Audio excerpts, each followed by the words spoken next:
So unless you've been living underneath a rock for the last 2 weeks, you will know that GP20 has come to an end in its life cycle, and MotoGP 21, the game, is due imminently. April 22nd, in fact, is the release date if you have it pre-ordered, and Milestone have labelled this one as the most authentic experience yet. I, for one, hope that that's not just a PR line, and they genuinely have made some progress from GP20. Marketing wise, they've been pretty much on top of it, giving us sneak peeks here and there of what's to come, new features. Sort of the basis of what this video is to go through kind of what we've seen, what we know, go a little bit deeper into it, and what we can expect from the new game. So first of all, we've got a new penalty system. It includes a much asked for long lap penalty, and from the looks of it, you can incur it in two ways.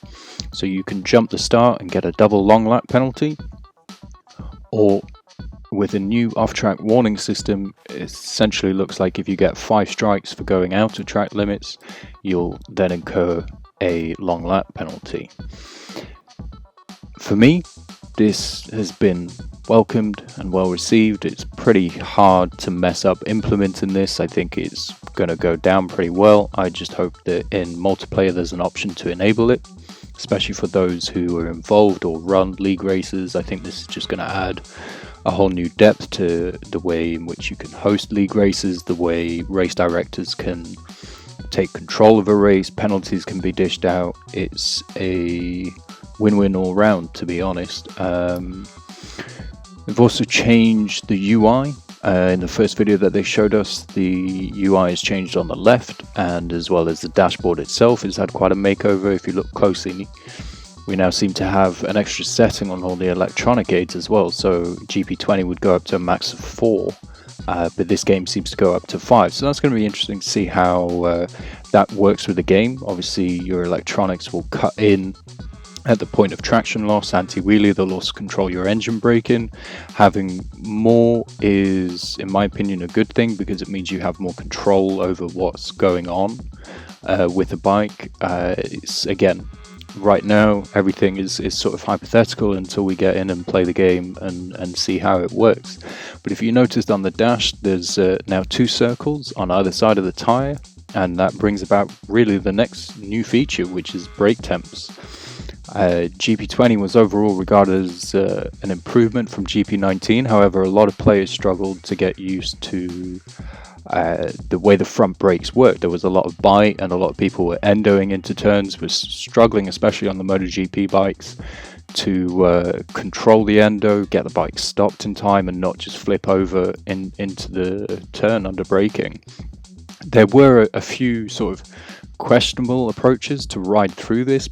You would see people come from the middle of the track almost into the braking area, braking the opposite way of the turn. This sort of overrid the game system into stopping an endo.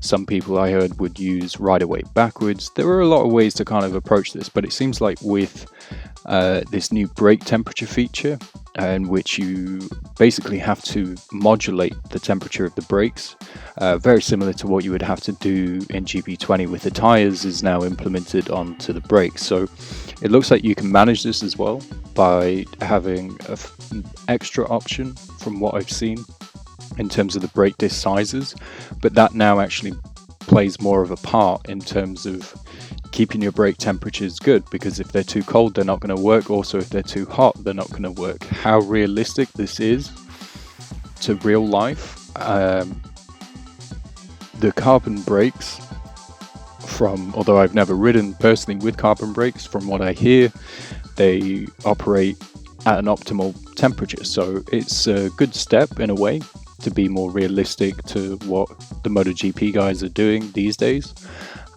It's just, again, it's about implementation, how they get this through into a video game is quite difficult. But again, we're just going to have to see when the game releases how that works. A lot of people had issues with 2 points in braking on GP20, is that some people were sort of tapping away at the brake. It was quite unrealistic in terms of how you would ride in real life, but it was a way in which to get the bike stopped and hit the apex.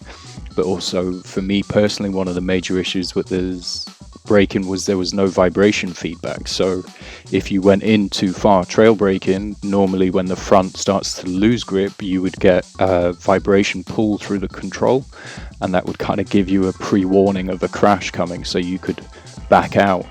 But with GP20, that just didn't seem to exist. So for me personally, I welcome the change with brake temperatures. I think it's a good step. I just hope that they've brought back the vibration as well in the front end, just to allow you to be more in control of riding. So moving on, another new feature, which is a bike retrieval. 50-50 for me personally on this one. Quite a few people had asked for it. They'd seen, of course, the new Sim PC title, Track Day R, had implemented this system, and so Milestone have jumped on board with that as well.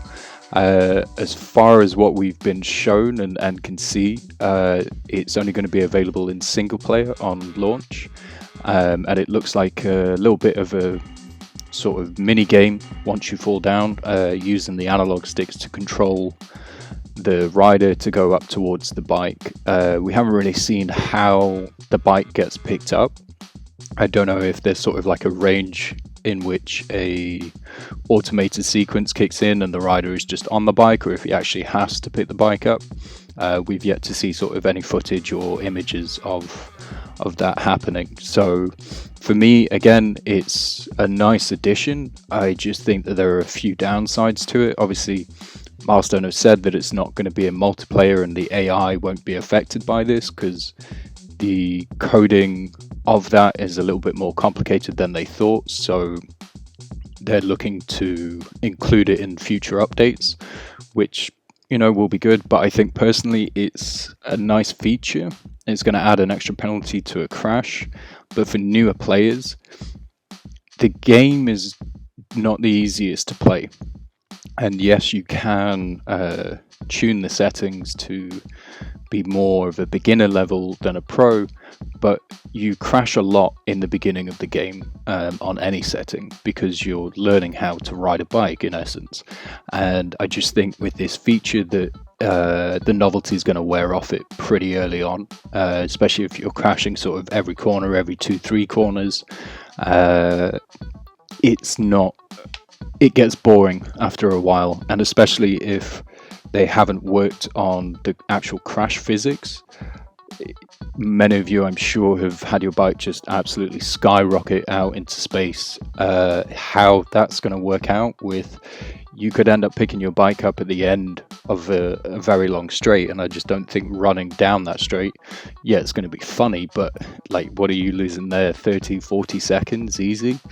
I don't see how that could work. So there's a very good concept on paper with this idea. I just hope that they've implemented it well and kind of covered themselves in the other areas. And then the last clip that we were shown is a question that pretty much everyone had been asking from GP20. Would Portimao be included in the game? And positive news for all of us, really. New track, an exciting track. It is in the game for GP21. Those of you who played Ride 4, Milestone's other racing title, you'll have some experience with the track. Turn 5 is a little bit different though. It is the actual GP layout of the track and not the Formula 1 style, which is used in Ride 4. So Turn 5 cuts in a little bit earlier, and is a little bit more of an open left-hander as opposed to a hairpin. So gameplay-wise, from what we've seen on that and Portimao, it does look really fun. Portimao is going to be a very interesting track to kind of set your bike up for. There's a lot of up and down hills. There's a lot of areas where anti-wheelie is going to be kicking in.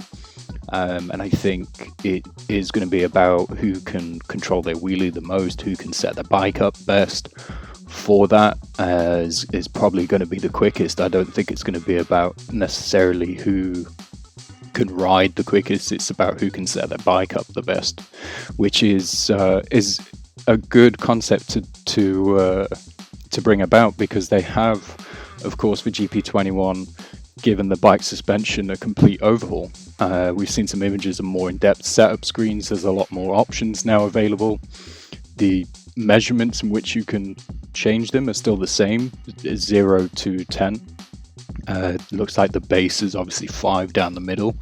I just hope that with this they truly have changed the setup and it doesn't just become another system of running 0-10 or 10-0 or 10-10 setups, which were basically the go-to setups for GP20. Everyone was running that. There was no kind of area in between that made a difference or made you any quicker, which is a shame because it does add to the game if you put in the time and effort to fine-tune your own setup, that it does find you something else. We'll see. Again, a lot of what kind of has been shown is difficult to go on because obviously you're never going to know how good something is until you play it for yourself or experience it for yourself.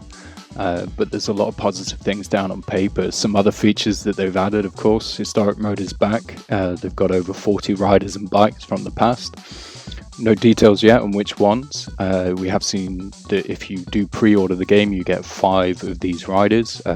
Believe off the top of my head, Danny Pedrosa from Aragon, the special livery there. Casey Stoner from Phillip Island in the all-white Ducati is a special livery.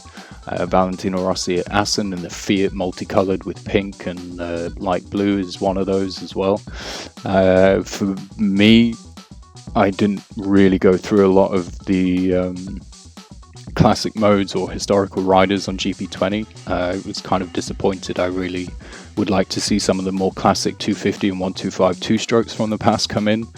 For me, that would bring me more into it. I think what we have now, it's more kind of for collectors, I guess you could say, of having those kind of specific liveries or bikes or riders. But nonetheless, it's a very nice feature to have in the game. Elsewhere, career mode has had some more added to it, so you can now hire more team members like data analysts and not just a team manager. So you really do start to get into the realms of building up a team from the ground up, which I think is a good addition. I think for single players who are more invested in career mode, this is going to give them a little bit more of an in-depth kind of immersive experience.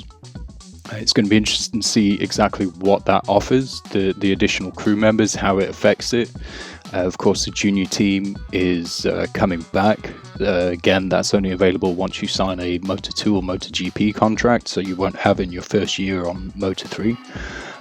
But again, that's I think it's a good add-on for the single-player version of the game. It gives it a little bit more life, a little bit more longevity. And for those of you with loads of time on your hands, you'll be glad to know that the editor has gone back to what was available in GP19, so you can now again share your stickers. Previously in 20 you could only share helmet or number designs, but actually being able to share the stickers, in my view, is a big positive. It's interesting. It's again good positive things. I did see recently, it wasn't in time for me to get into this video, they've also added a few content creator stickers onto the helmets. That's a really nice touch from Milestone to just sort of try and engage with the community a little bit more. I think, yeah, it's a positive move. Personally, I'm not a follower of any of them, but it's nice to know for anyone else who's trying to get up and coming that there's maybe some room for that in the future. Ada, of course, is back, which is Milestone's AI system. Apparently that has been improved. For the videos I've seen, I still see the same sort of issues. The AI are extremely slow on straight line speed. You can overtake them, but then in the corners they're overly aggressive. They're constantly trying to ride the line that they're programmed to do and sort of don't have any regard for whether you're on that line or not. They will just ride through you. So they're aggressive in kind of strange places, which doesn't really make it authentic. If anything, it kind of annoys you a bit with where they try and make their moves, because the way the physics model worked and the contact patches, you would end up crashing because of their aggression. So hopefully that kind of side of things has improved. I know as well, seen a few screenshots floating around where at certain tracks there was a bit of a glitch with the AI just setting a time that was 30 seconds quicker than anybody else. So hopefully that kind of stuff's been ironed out. and it's been fixed. It's a little bit, the AI are a little bit more consistent and challenging for some of the more seasoned players. Me personally, I didn't really play the career mode because it just wasn't a challenge. Once you get to a certain point in the game, the AI no longer become challenging, and you have to find new ways to do that, which for me was multiplayer, which I believe they have improved the server availability of that, so they're on new servers now, so the connection problems should in theory be gone, which is a big plus. As well as on the new generation of consoles, they've kind of been brought more in line with PC specs. So 4K at 60 frames per second sounds really great, really promising. They've increased the lobby sizes now as well. I don't have an exact figure because Milestone haven't released it, but sadly it looks like the older generation of consoles are not going to get these improvements, the increased lobby size and also the 60 frames per second. I believe PS4 runs at 60 frames anyway, but the Xbox One X and the Xbox One will unfortunately still be at 30 frames. And Milestone also haven't really indicated whether PC is going to be benefiting from the increased lobby size. So a few things to sort of iron out on release day. Milestone, of course, I will say, massive props to them. We've come through a really weird year, obviously with a pandemic. I spoke to a member of the Milestone team and asked them how kind of development on GP21 had gone. They said a lot of the crew were obviously working remotely from home, trying to deliver the best experience they could. So I would say that the game is as good as it could be, within the limitations that they had. But Milestone, of course, are one of the better developers in terms of if they see an issue as being an issue, they're very quick to get patches out to remedy this. So patches will be coming out early game. Don't be too sort of put off if things are wrong. Try and get in touch with Milestone and give them kind of as much information as you can to help them make a patch that will fix it, in essence. And speaking of patches, the Red Bull Rookies Cup and MotoGP series are going to be added to the game, not on release, at a later date.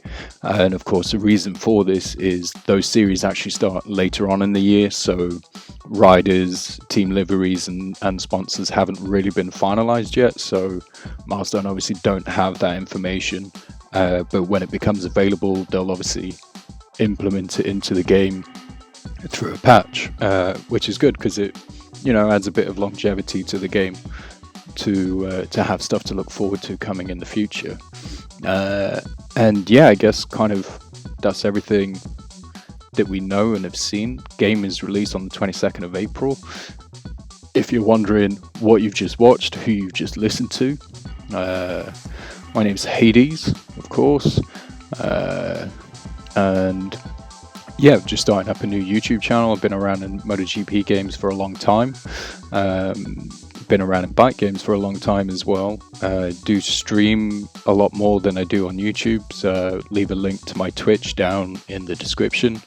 I will probably be streaming on release day and try and get a few more YouTube videos out. If you guys have anything particular that you want to see or kind of comments on what I've said wrong, I'm sure there will be someone down there to say it, but yeah, I'm more than happy and open to kind of go with what you guys would like to see from the game or see from me as a content creator. And yeah, thanks for coming along, thanks for watching, peace out, we'll see you in the next video.